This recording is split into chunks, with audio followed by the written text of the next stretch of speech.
Cerita ni sedap, tapi korang kena tengok sampai habis video ni untuk korang faham. Sebab movie ni agak berbelit sikit. Cerita dia macam ni. Di Berlin dekat Jerman sana, ada seorang budak muda ni, hacker, nama dia Benjamin. Start cerita je terus nampak dia duduk dalam bilik siasatan. Sebelum ni dia masuk dalam satu hotel yang penuh dengan mayat. Dia masuk dalam bilik siasatan tu sebab dia nak bocorkan rahsia satu cyber mafia ni. Tapi dia bagi syarat, dia nak cakap dengan Hana je. Hana ni kepala untuk jabatan cyber di Europol. Hana pun terimalah permintaan Ben tu dan minta Ben ni cerita daripada awal. Ben pun ceritalah masa dia kecil dulu. Dulu Ben ni macam diabaikan kawan-kawan lah. Kata orang ni kehadiran dia tak dirasai. Gitu. Bapak dia pula hilang entah ke mana pergi masa dia lahir dulu. Yang mana Ben ni senasib dengan nenek dia. Nenek dia pun masa nenek dia kecil, bapak nenek dia pun tak ada. Sebab bapak nenek dia ni mati masa perang.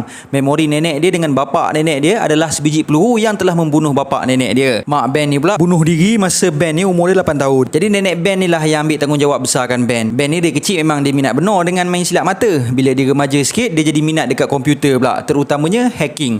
Bagi dia hacking ni pun satu jenis magic juga. Dia memang terror lah hacking dan rasa selesa duduk di alam maya berbanding alam sebenar. Pasal di alam sebenar dia rasa diabaikan.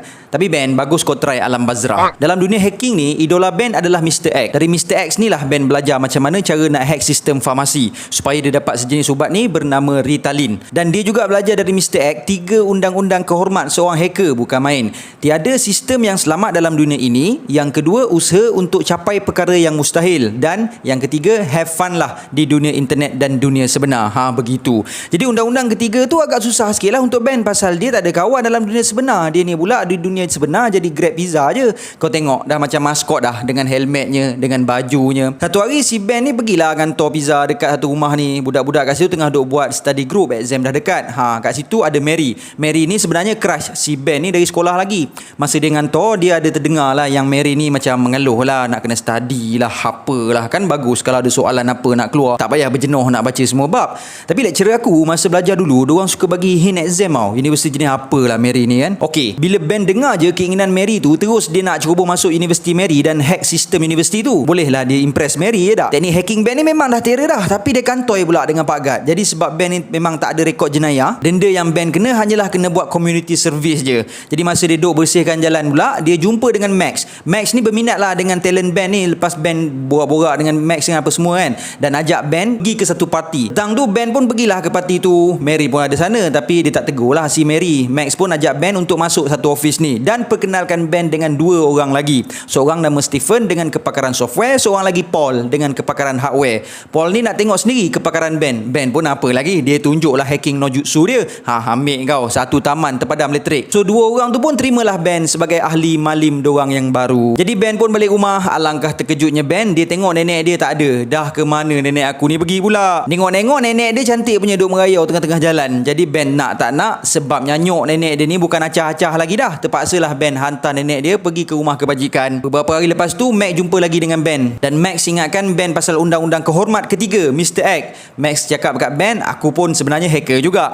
Kau tengok Max pun bawa Ben pergi ke kedai donat ni dengan satu kotak donat kosong. Lepas tu dia pergi dekat cashier cakap, tadi aku beli donat dapat kotak je. Yang si cashier tu pun tegak bagi percaya cakap Max, dan dapatlah Max dengan Ben donat scam. Lepas tu diorang jumpa Stephen dengan Paul. Ni kira first project Ben dengan diorang lah. Diorang pergi satu majlis politik ni, tapi naik van curi. Diorang masuk majlis tu pula pakai fake ID.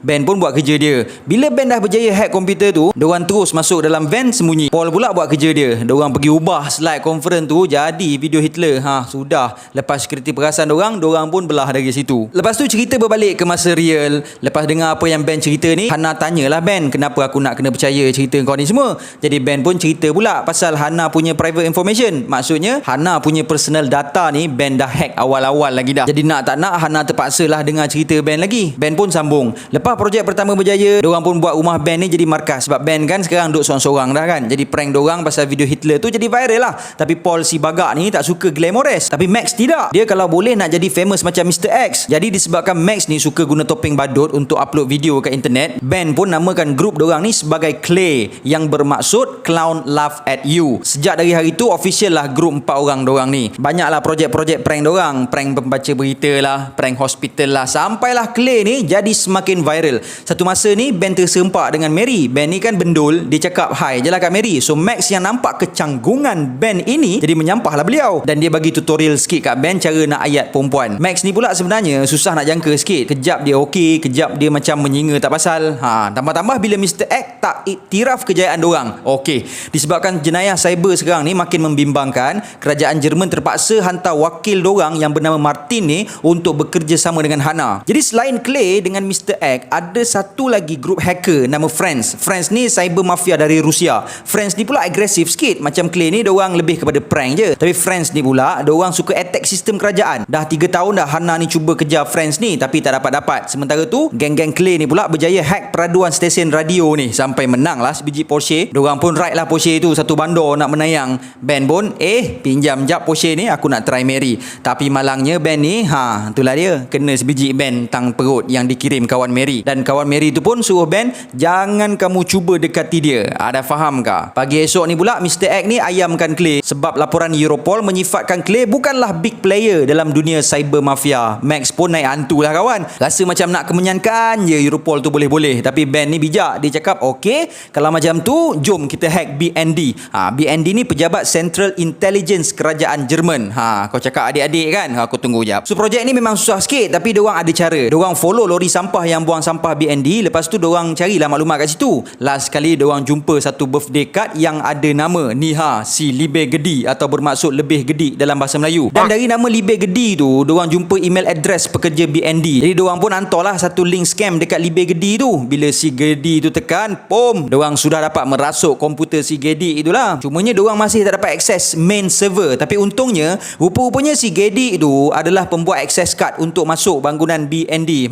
Apa lagi? 4 access card kurang manis lah satu. Diorang pun ceroboh masuk bangunan BND. Paul tukang jaga manpower dengan security alarm. Stephen pula tukang jaga CCTV. Ben pula macam biasa tukang hack sistem. Lepas tu kau tengok satu bangunan tu print logo diorang dengan message Clay was here, no system is safe. Malam tu diorang pun apa lagi, yamseng menari lah cucuk bulan pergi berparti. Tapi yang jadi scratchesnya malam tu, si Max tu sudah sailang Mary lah. Ben pun balik tapi Max datang juga minta sorry. Ben memang tak mahulah nak terima kan. Lepas tu jadilah gaduh-gaduh mulut sikit dan Max pun belah dengan Paul dengan Stephen. Malam tu Ben sudah PM tepi Mr. X. Dia nak bagi maklumat sulit BND sikit dekat Mr. X untuk buktikan kepakaran dia hacking. Rupa-rupanya masa diorang masuk bangunan BND tu hari, Ben ada juga curi maklumat sulit BND. Hari esoknya masa Hana pergi site visit bangunan BND, dia dapat berita menggemparkan spy kerajaan dalam geng Friends telah dibunuh. Apa lagi, position Hana pun semakin goyang lah, semakin hampir dipecat. Sementara tu pula Max, Stephen dengan Paul datang rumah Ben. Max pergilah lebih Ben 2-3 cepuk. Lepas berita keluar, diorang jadi kaget kejap sebab berita menunjukkan spy kerajaan dalam Friends sudah mati. So kat sini baru kita tahu yang Mr. X sebenarnya bekerja under Friends. Jadi bila Ben bagi maklumat sulit BND tu, Mr. X bagi tahulah identiti spy tu dekat Friends. Langsung jadi tak elok lah cerita dia. Geng dorang kira dianggap bersekongkol dengan Mr. X dengan Friends tu. Geng dorang pun jadi chaos lah kejap. Stephen dah nak belah. Max pula cakap jangan, hantar je budak tak guna ni bagi polis. Tapi Paul tak bagi. Yelah, Kang bagi seorang, semua kena kaut. Tapi Ben ada idea lain. Dia nak cuba cekupkan Mr. X dengan Friends. Clay pun bersetuju. Tapi sebab dorang gelabah sangat, dorang guna perpustakaan awam. Jadi mudahlah tim Hana ni nak cari dorang. Ben pun dapat hubungi Mr.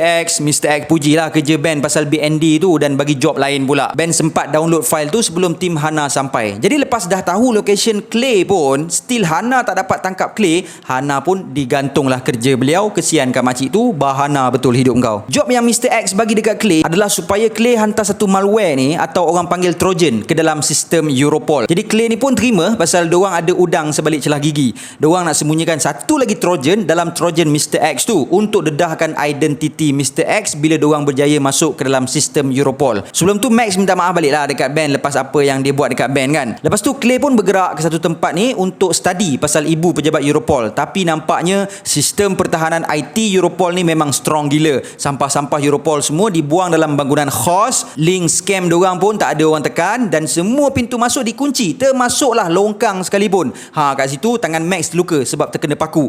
Jadi diorang pun macam dah nak give up lah. Tapi tiba-tiba Ben perasan ada seorang terjatuhkan access card. Kawan-kawan dia yang lain tak tahu. Jadi malam tu masa kawan-kawan dia tidur kat hotel, Ben pecah masuk ibu pejabat Europol seorang-seorang pasal dia rasa bersalah sebab dia lah punca semua ni. Dia pun bagi tahu Pak Gad cakap yang dia tercicir dompet. Pak Gad tu cakap 2 minit je. Ben pun masuk dan letakkan satu kotak ni yang diciptakan oleh Paul yang membolehkan Ben masuk ke dalam sistem Europol. Okey, aku cuba terangkan, kalau korang faham, faham. Kalau tak faham, sudah. Jadi kotak Paul tu bertujuan untuk hack internet bangunan Europol. User dalam bangunan Europol tu akan nampak macam internet bangunan Europol, padahal internet tu adalah palsu. Jadi bila staff Europol masuk dalam internet tu, Ben dapatlah rasuk laptop dorang. Jadi dari laptop dorang tu pula, Ben dapat masuk server Europol. Jadi Ben pun jumpa Mr. X dalam satu private channel untuk bagi server Europol kepada Mr. X, yang mana dalam tu lah Ben sembunyikan Trojan kedua dia untuk cekupkan Mr. X ni. Tapi Mr. X ni bijak, brother. Dia awal lagi dah tahu trik Ben ni dan membuatkan lokasi dan muka Ben ni terdedah. Apa lagi, Mr. X punya sekutu which is friends kejarlah si Ben ni. Ben selamatlah bersembunyi, tapi 3 orang kawan-kawan dia tak bernasib baik, dan bila dia balik semula ke hotel tu, kawan-kawan dia semua dah kena bunuh dah. Lepas ambil satu peluru kat situ, Ben pun telefon polis dan minta nak bercakap dengan Hana yang membawa kita kepada cerita ni mula-mula tadi. So Ben bagi tahulah dekat Hana yang dia nak jadi invisible balik, tak dikenali, tak nak hidup dalam ketakutan. Jadi tujuan dia dedahkan semua maklumat ini supaya dia dapat masuk program perlindungan saksi. Masa Hana call orang atas, Martin pun datanglah dekat Hana. Kau jangan percaya sangat budak ni Hana, banyak lopong sangat aku nampak dalam cerita dia tu. Tapi Hana yakinkan Martin balik sebab diorang ada Ben je yang boleh bantu diorang tangkap Mr. X dengan friends. Jadi Hana dengan Martin pun bagi laptop dekat Ben untuk bekerja. Ben masuk dalam darknet dan menyamar jadi Mr. X. Akulah Mr. X, aku anak jin, aku bekerja dengan pihak berkuasa. Jadi the real Mr. X yang nampak tindakan Ben tu pun jadi terdesak, membuatkan Mr. X masuk ke dalam darknet tu dengan cara yang tidak selamat, membuatkan lokasi dan muka Mr. X yang sebenar telah terdedah. Rupa-rupanya Mr. X sebenarnya adalah budak Amerika, umur 19 tahun, dari New York dan ditangkap serta-merta oleh FBI. Hana pun dia syok lah sebab Ben berjaya menangkap Mr. X dan berjanji untuk bagi Ben identiti baru. Tapi Hana ada perasan luka paku dekat tangan Ben, dan Hana teringat balik yang Martin cakap ada lopong dalam cerita Ben tu. Hana pun dia tak puas hati, dia siasatlah Ben ni sendiri. Pasal selama ni dia dengar dan percaya bulat-bulat gitu je si Ben ni kan. Mula-mula Hana pergi rumah Ben, dia jumpa kotak Ritalin kosong. Kemudian dia pergi jumpa Mary, crush Ben, dan Mary bagi tahu dia tak pernah pun jumpa atau bercakap dengan Ben sejak last masa hari Ben hantar pizza dulu. Mary pun cakap yang Ben ni gila sikit. Last kali Hana pergi jumpa dengan doktor yang merawat nenek Ben. Doktor tu pun cakap lah yang Ben ni dibesarkan dalam keadaan yang terubang ambing lah. Mak dia dulu bunuh diri sebab mak dia ni ada penyakit konflik personality, yang mana penyakit tu boleh jadi turun-temurun kepada anak-anak dan akan jadi makin kuat kalau makan ubat macam Ritalin tu lah. Sudah. Lepas tu pula diorang uji peluru yang Ben bawa tu, yang dia cakap peluru tu yang bunuh kawan-kawan dia. Rupa-rupanya peluru tu peluru nenek dia tu, memori nenek dia dengan bapak nenek dia. Hana pun pergi balik dekat Ben dan beritahu Ben sebenarnya Max, Paul dengan Stephen tu tak pernah wujud pun. Kau ada konflik identiti dek. Dari awal sampai sekarang sebenarnya kau kerja seorang-seorang je. Ben pun tak boleh terima kenyataan lah, dan dia bagi tahu yang dia tak sama dengan mak dia. Lepas tu pula Hana bagi berita buruk dekat Ben. Orang-orang yang cacat otak ni tak boleh diberikan program pelindungan saksi. Ben pun apa lagi, mental break lah kejap. Satu pasal friends tengah cari dia, kedua dia baru tahu yang dia pun mewarisi penyakit mak dia tu.